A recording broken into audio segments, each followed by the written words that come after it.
The mic is on. Are you ready? Okay.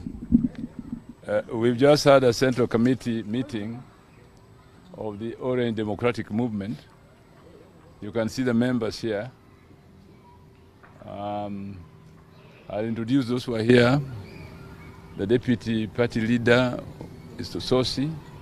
The Secretary General is next to me, Edwin Sifuna, Gladys Wanga, Governor of Homa Bay, and also Chair of the National Executive Committee.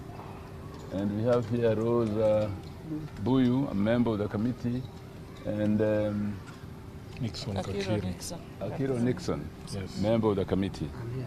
Oh, you're here? Ketoro. Also member of the committee. Some members had left because of urgent commitments elsewhere, but we are about how many, 10 people to that effect. But others have gone for some urgent commitment. So the Secretary General is going to read the resolutions that we've arrived at after our meeting, which I've now given him the opportunity to do. I thank you, Honorable Party Leader. So this is the statement of the Central Committee meeting of 10th January 2025.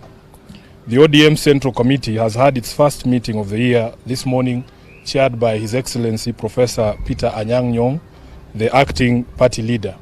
On behalf of the committee and the entire party, we take this opportunity to wish our members and all Kenyans a happy new year.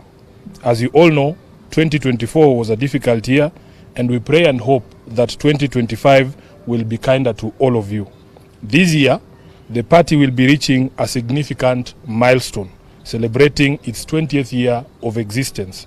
This is also the year that the Africa Union Commission will decide on its next chairperson, and we continue to wish our party leader, whom as you know is contesting the seat, all the best in his quest. We have no doubt that he will bring it home for all Kenyans and for Africa. Given the significance of the year ahead, we want to assure our members and the public at large that ODM shall remain a force for good. We shall remain the foremost defender of democracy with all its attendant freedoms and full participation of the people, transparency, good governance, justice, fairness, and equity. These are the values upon which this party was founded and must remain our guiding star in all engagements with issues affecting the people. We call on all our members to remember that ODM remains a distinct political party in competition with all others to win power by democratic means. To this end, we must all be guarded in pronouncements on the future of the party and particularly refrain from beating the drums of our competitors. We must continue to strengthen ourselves in preparation for the battles ahead.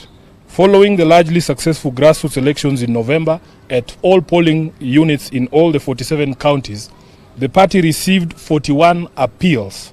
The cases have been reviewed for merit, with most of them being found to be frivolous. A total of 6 appeals were found to be supported by evidence and will be proceeding to hearing before the party's appeals committee. The Central Committee has therefore this morning seconded His Excellency Abdul Swamad Sherif, the Honorable Rosa Buyu, and the Honorable Abdisalan to be members of the Appeals Committee for purposes of those 6 appeals. Upon conclusion of this process, the National Elections Coordinating Committee shall be announcing dates for elections at ward, constituency, and county levels. The party congratulates all those elected in the various positions and has directed the NECC to issue certificates to successful candidates who fully complied with the rules, including the requirement of payment of fees.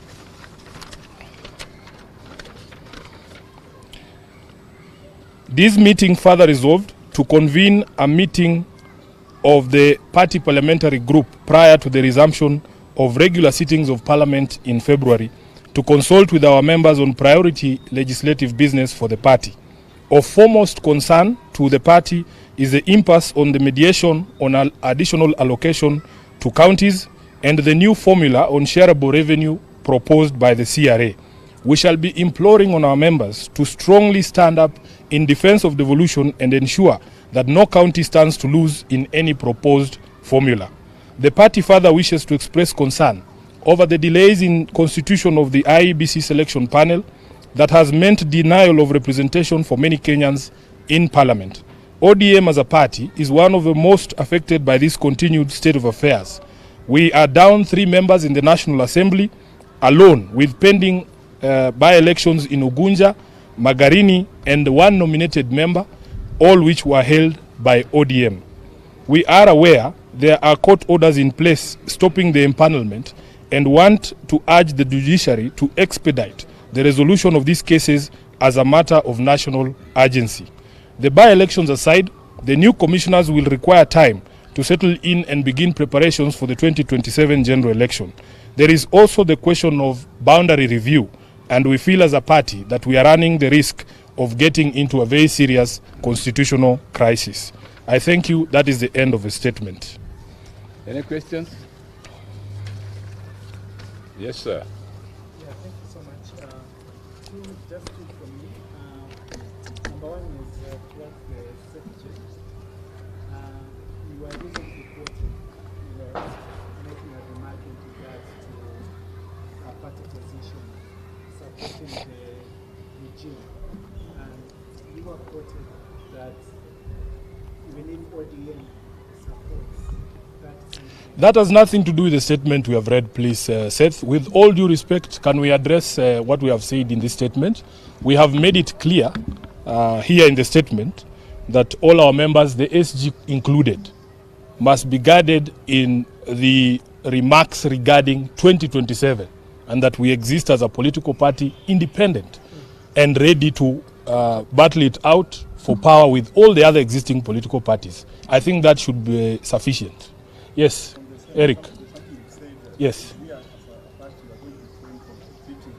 Two?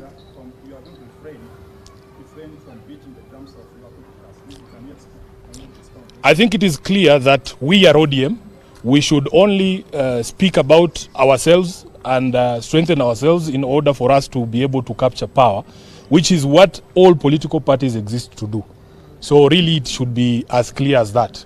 And you are aware that even legally, under the Political Parties Act, it is not allowed for members to be preaching the gospel of other political parties other than the parties on which they were elected.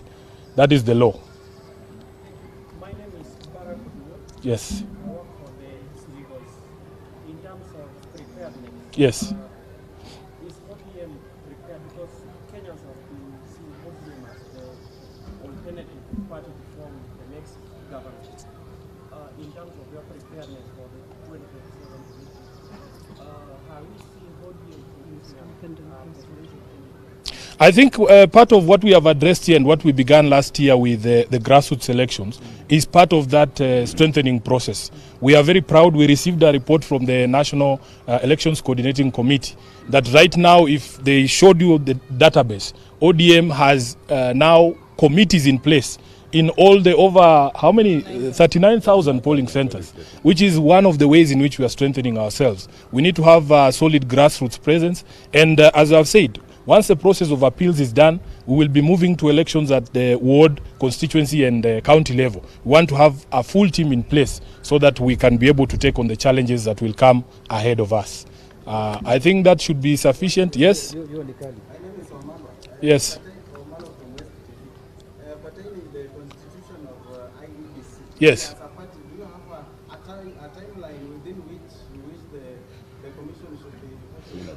It is not in our hands because, as we said, there is a court order, I think, that was secured from a court in Kiambu, stopping the empanelment of that selection panel.